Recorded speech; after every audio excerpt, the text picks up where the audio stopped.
set of bills, so I definitely want to leave plenty of time for that, happy to answer questions. You know, as an elected official, this is part of my job, right, is to take criticism, to take concerns, to try to explain, you know, the intent of legislation. So I will make sure to put aside plenty of time because we have an hour together. Just in terms of talking about the legislative process is, just so people know, the legislative session, it's a 2-year session. So we're in the first year of the 2017-2018 session.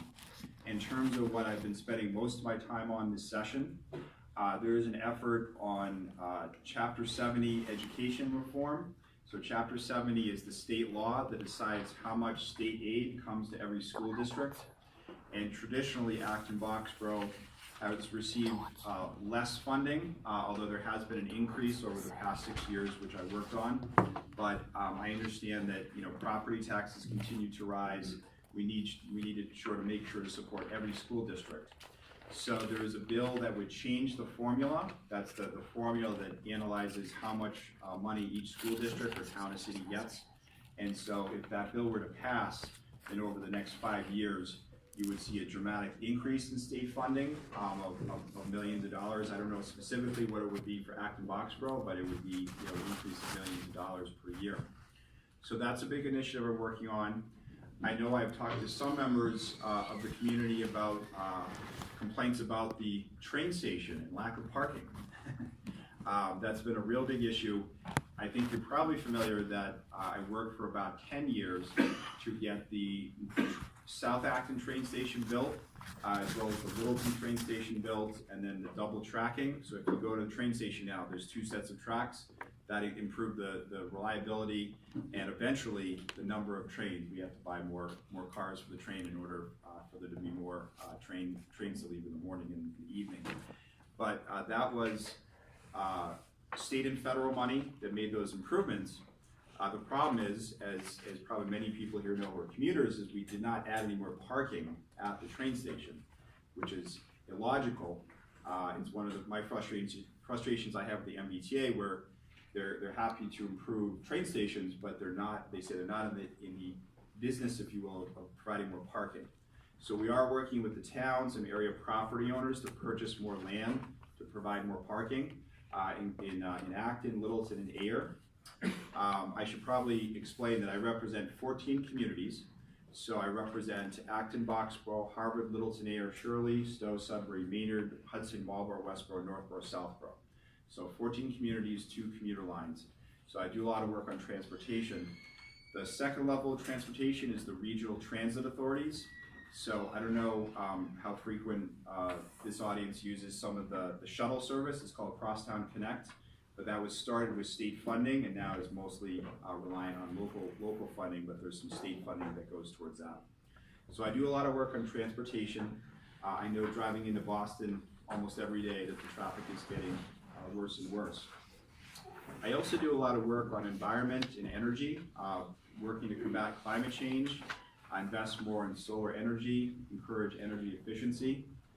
The town of Acton, and hopefully you received your letter in the mail, the town of Acton now has an option where you can choose to switch to 100% renewable energy. So that means that when you're paying your electric bill, you're relying just on solar, wind, and not fossil fuels. So that's a big issue I'm working on, and I filed a bill that would move Massachusetts to 100% renewable energy. I'm also do a lot of work, as Dawn made reference to, in sort of reaching out generally to all immigrant communities. I'm very proud that the district is very diverse as far as suburban districts go. It obviously has a large Chinese population as well as Indian population. I also represent a large Brazilian and Latino community. And more recently, there's an increase in African immigrants coming to this area. And almost to a family, people are coming to this area because of the excellent public schools. I grew up in Acton. I went to the Acton public schools. I'm very proud of them and want to make sure they continue to improve.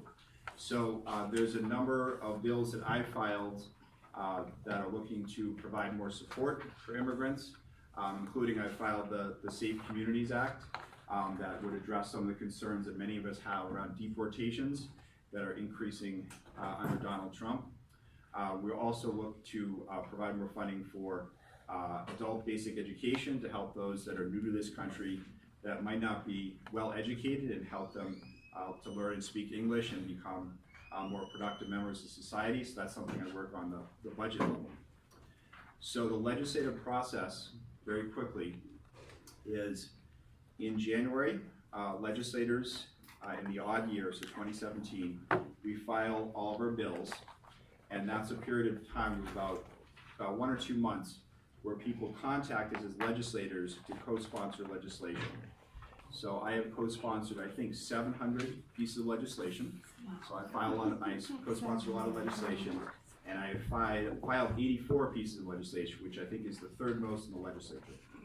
So I'm a big believer in being, that there's a lot of problems in society. We need to, help a lot of people, and very active and try to attend as many community events as possible. So what does co-sponsorship mean? So what that means is that someone calls me and says, I like this bill that you filed on education or transportation, or that someone else filed, and I would like you to co-sponsor the bill. And so I will take a look at the bill, or I will talk to the constituent who contacted me, and then based on that, I will co-sponsor the bill. I'd be the first to say that no bill is perfect. There can be changes to a bill through a committee process. Every bill gets a hearing in the legislature, and I would say generally it takes a long time to pass most legislation. I filed the anti-bullying bill for all school districts in 2003, and it became law in 2012. So that just gives you an idea that it takes a very long time to pass legislation, and a lot of advocacy in general. In terms of what happens to a bill once it has co-sponsors, is the bill has a hearing, and that's an opportunity for anyone to come to the State House to testify whether they're for or against the bill. But obviously, if you can't attend the hearing, then you can write your state rep or state senator, you can email, you can call, and obviously I'm happy to meet with individuals as well. Sort of like this, but also happy to meet with people one-on-one, which I did meet with a couple of people recently on the bill that I think there's a lot of questions about, House 3361. So the legislative process, just to conclude, is that the legislature has different committees.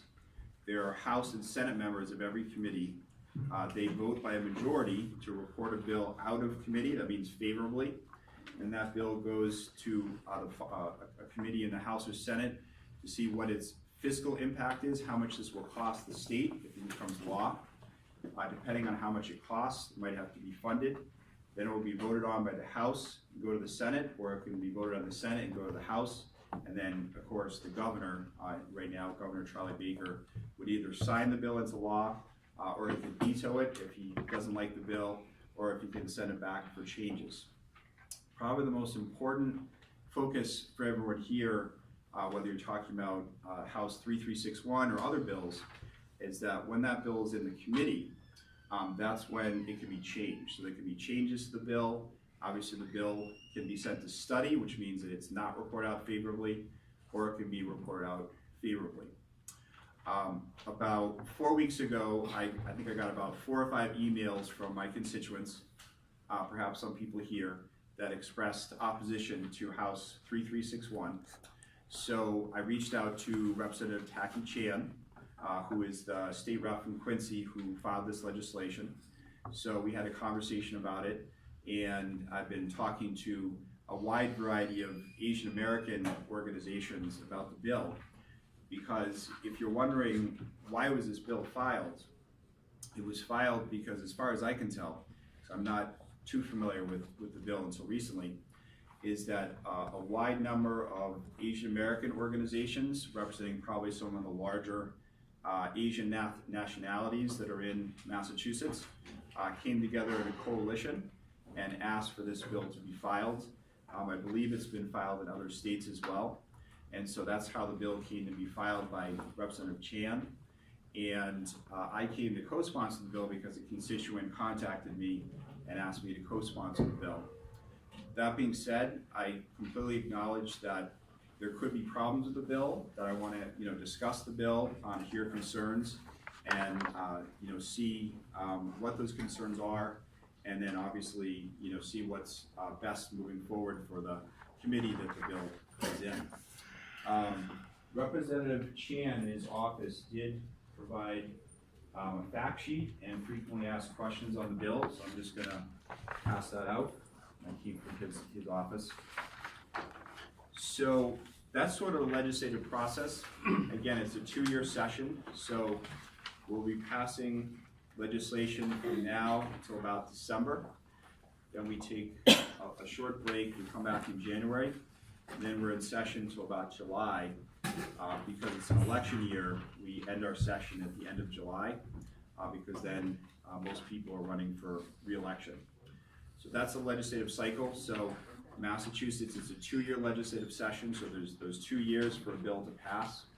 If the bill does not pass in that session, so say the bill doesn't pass by next July 31st, 2018, then the bill essentially, we use the term dies, the bill dies, it's no longer a bill, and legislators would have to refile any number of bills in January 2019.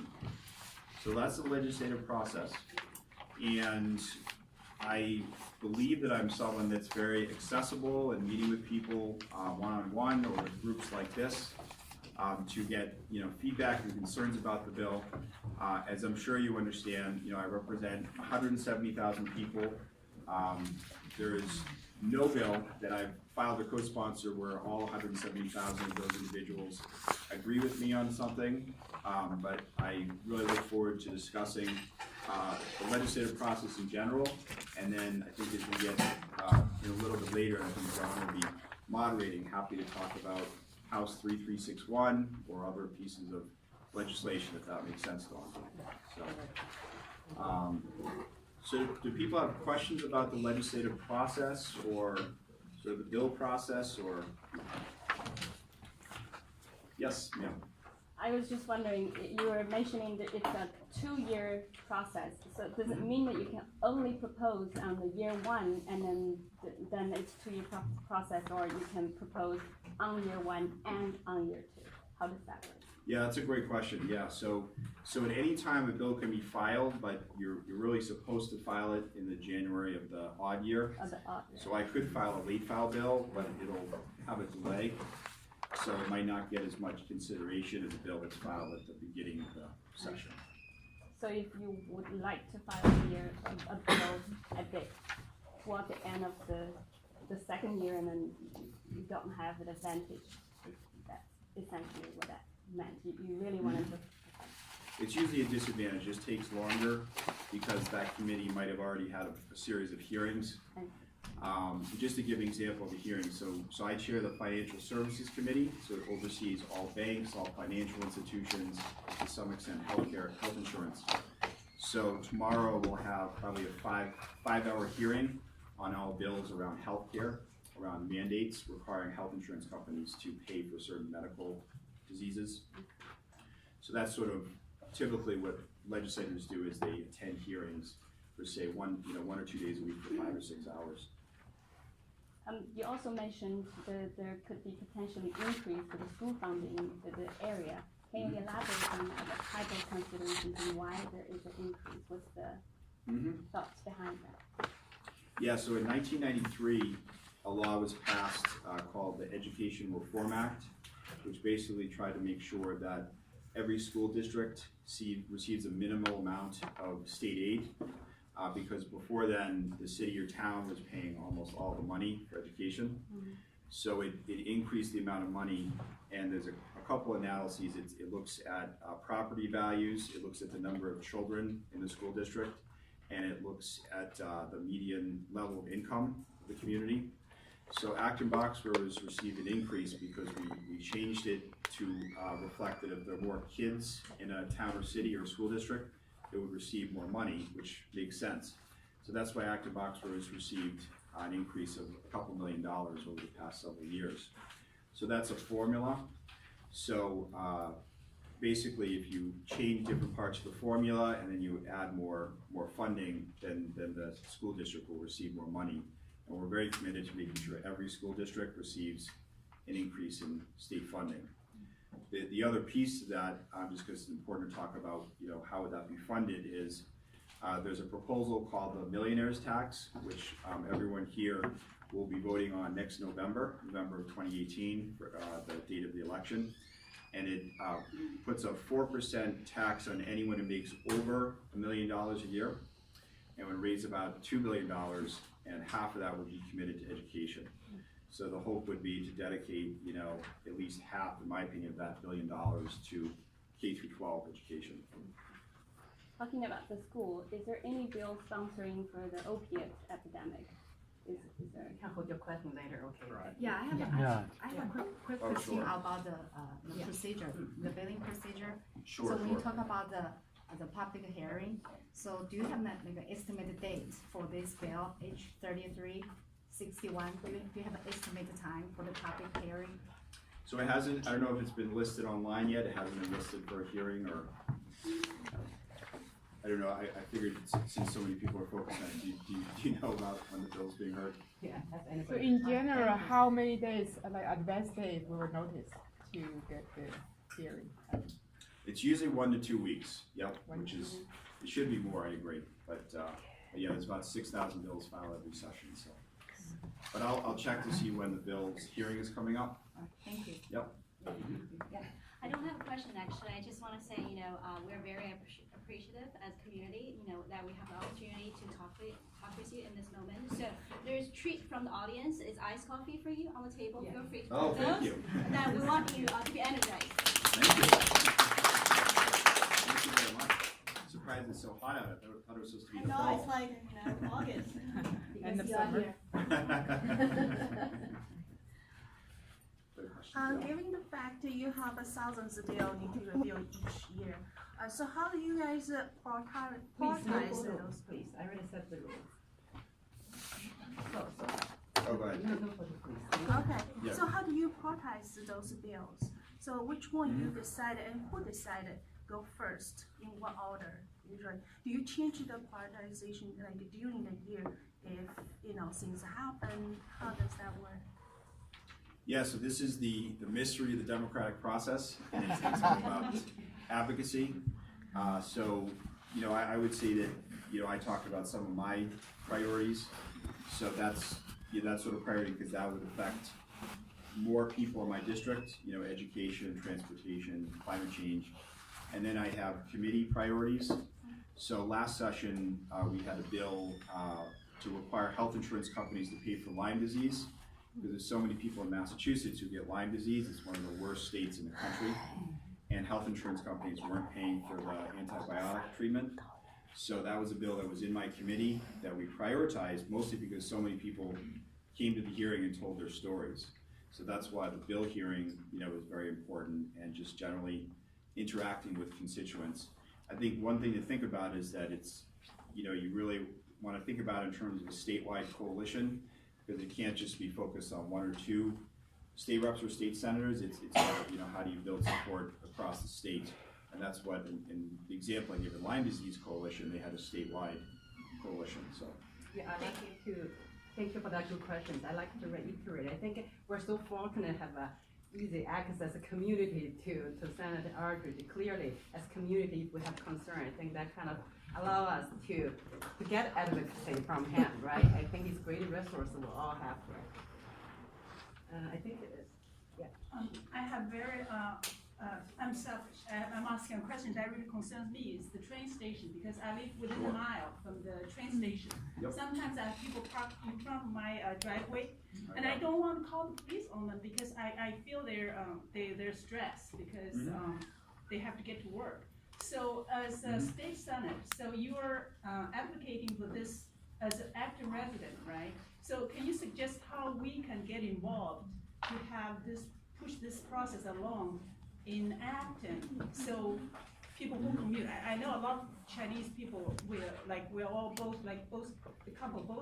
of us are working, and then we have to commute. So how do we push this bill along to solve this problem? and faster? Yeah, great question. And I know that there was a member of the Chinese community that contacted me, and I connected him to something called the South Acton Train Station Advisory Committee. So that's a committee that works on the train station. So the town of Acton is in negotiations with a property owner that if he sells his property, that would provide approximately 70 to 100 more parking spots. The property owner so far, no disrespect to him, but he's unwilling to sell. Maybe he's looking for a higher price. But if that were to go through, that would be local property tax dollars and possibly states. I could try to secure some state funding for that. So the person that you should contact is Peter Berry, who's one of your selectmen. So he's a selectman that's assigned to that committee. And he's working very hard to provide more parking. As you know, going to that train station, there's not a lot of land left for, for parking, but there is this one property that could be available. In Chinese, we call the Mayo family. Yeah. They stay there, they don't want to move.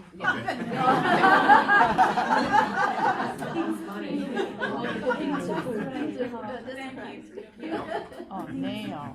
I'd also like to kind of have an advocacy for town committees, any form town committees. I think in order for us to all make a stronger voice and to be heard, have more influence, and there's a lot of volunteer position in towns, and planning committees, financial committees, cultural council, there are many like South Acton committees. And if you're a member of it, you definitely have a stronger voice there to be heard. And it doesn't take a whole lot of time. I've been there for 2 years, so it's really a good way to understand the democratic process, also make a difference to the town matters. Thank you. And again, run for office. Yeah, run for office Talking someday. about bill and 3361. Oh, sure, yeah. What's your position on 3361? Yeah, no, Co-sponsor rate more. yeah, so May I ask the first? Can we have one question at a time? I think that's a pretty fair question. Let's complete that. I could keep And it. why do you Okay. support? yeah, so I am a co-sponsor of the bill. So I'm listed as a co-sponsor. It was a bill that, a constituent asked me to co-sponsor. And then since then, I've received a number of emails expressing concern or opposition to the bill. So that's, partly why I wanted to have a dialogue, is to understand the concerns. And that's, why I spoke to Representative Chan, but that's why, obviously we're here now. So I certainly could, change my position in the bill or ask for changes to the bill or make it, a compromise, so. Thank you for coming over. Listen, my position on this is, every time Chinese American being singled out is a bad thing. Throughout history. Yes. So, Yes. and why is our Asian community always being singled out and split apart? Like if when the time there's a bill to say split Irish American, Italian American, German American, separate treat them for medical reasons, then we'll support the bill together.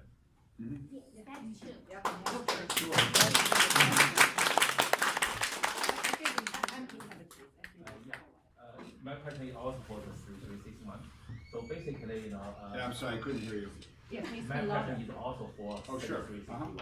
So basically, I know, you supported, the sanctuary state, sanctuary town, sanctuary cities. Mhm. So basically, on Monday night, the board of selectmen in Acton, so basically we had a meeting, the police chief explained the due process for the, for the undocumented. The state bill? Yeah, so basically, the police policy would not require any information about, the legal, undocumented, even Right, they are right. arrested. Even they pay the bail, basically they could be released immediately, even there are any ICE, detainer request. Basically, you can just let them go. So basically, also you cannot ask them any immigration status. But for this bill, it's like, okay, for example, like you ask our, all the future generations, where the ancestor come from. So this is really weird. For example, like my son, okay, was born in China, he's 2-year-old. He has his fiance is a white girl. So basically, they are going to marry. So for their kids, How do they report? They say, okay, my grandparents came from China, I need to be Chinese American, or kind of like the girl coming from Norway, so they report Norway American or something like that. Also for their future generations, how do they report? So that's very, very contradictory for every family. There are so many immigrants. Sure, if I could just offer a brief comment, is that, and it's a sensitive one, it's, to be very honest, this is a discussion within the broader, Asian American community, is that, there's this sort of myth of the model minority, that all Asian Americans, are doing really well in school and, all go to great universities. And certainly there's a significant number, and I'm very proud of this fact, in Acton and Boxborough. But the request for the bill came out of the fact that different people who were Asian American but came from perhaps other countries like Vietnam or Cambodia, because of their experience, whether because they came as refugees or they came here as not as educated, is that, I believe, is the purpose for the bill, so that if there's a sense that there's a group of Cambodian Americans in a particular city or town that might need, more services, that this survey would point that out. But if everyone is just checking off that they're Asian American, you won't get an understanding of perhaps a particular need. And the example I give here in Acton, which is specific to the Chinese American community, just because I get a lot of calls about it, is that I think it's accurate to say there's a large Chinese senior population that lives in the public housing, the Acton Housing Authority. And so, is there a point at which there needs to be more affordable housing for Chinese seniors in Acton? Given that there's such a large number in public housing, does that suggest that there need to be more affordable housing for seniors who are Chinese American or Asian American? And then second of all, just to provide more cultural support for the Chinese community. So I think that's sort of the purpose of the bill, and again, just to go back to it, this was a request from a broad group of Asian American groups, including at least some Chinese American groups. So just to get that perspective. I go by a little bit orders, okay? Yeah, give to you. Hold on one moment. Could you give your chance to me? Please. Okay, good. Lady first. Okay. Lady first.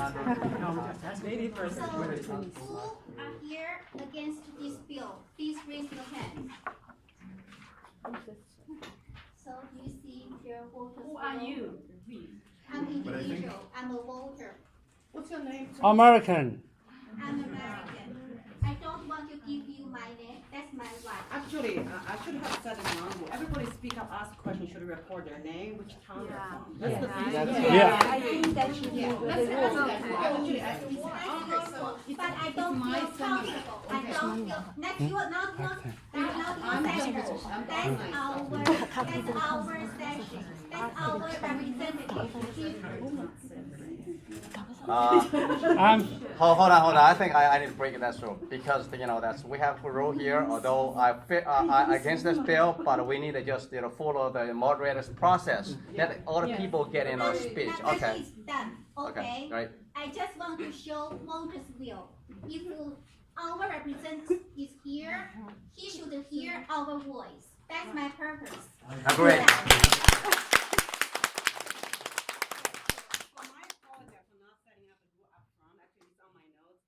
Everybody who raised the question should give out your name, the town you're from. That's a very basic requirement for any session here. And I think he was raising hands first, Okay, so we can go around the table. So the rule starts with me. Yeah, we'll follow the rule. No My problem. name is Shane Yu, and I live in Acton. So I have a question about the process, legislative process. The station is 2 years, and then there are some issues that are very complicated.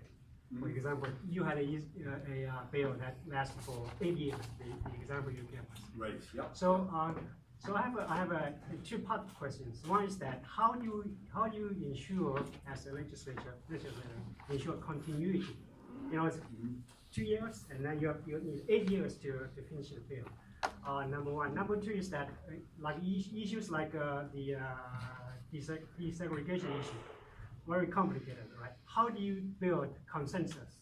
And when you don't have consensus, how do you build coalition? So that's my two questions. Thank you. Yeah, so, I mentioned the anti-bullying bill, which took 8 years to pass. So it sort of, varies. It usually is, either there's a consensus or, there's enough legislators, majority that support a certain bill, even if there's some opposition. So, example like taxes, which is, obviously always a touchy issue, is that, we had a vote on this millionaire's tax and a majority of legislators voted for it, but obviously there were some who voted against it. So sometimes it just comes to, it's time for a vote, but other issues, it's more of a consensus. And to be real honest, another reason why bills pass is when there's a tragedy that happens. So the reason, in my opinion, the anti-bullying bill passes because that year there were 2 young children, age 8 or 10, that committed suicide because they were being bullied so horribly, and so that created that emotional push to pass the bill. So it really depends, if there's consensus on the bill. I would definitely say this is a bill that most legislators are not very aware of. So I think there needs to be more education, and that's why this is a terrific forum. And I want to be absolutely clear. I really do understand there's serious concern and serious opposition to the bill, at least in this community. Please also consider that there could be